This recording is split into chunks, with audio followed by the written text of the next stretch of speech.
పూర్వాంచల్ పర్వతాలు. ఈశాన్య భారతదేశంలోని హిమాలయాలను పూర్వాంచల్ అని పిలుస్తారు.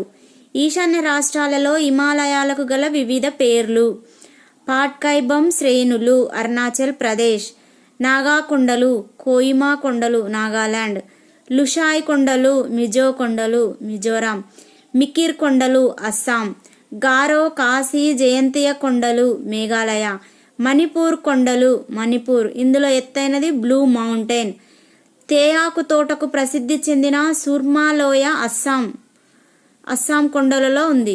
ఈశాన్య రాష్ట్రాలలో ఎత్తైన శిఖరం సారామతి శిఖరం. నాగా కొండలు శివాలిక్ కొండల గుండా అనేక హిమాలయ నదులు వెడల్పైన లోతైన గార్జీ వంటి లోయలలో ప్రవహిస్తున్నాయి. ఈ కొండలపై దట్టంగా ఆయనరేఖా మండల తేమతో కూడిన ఆకురాల్చు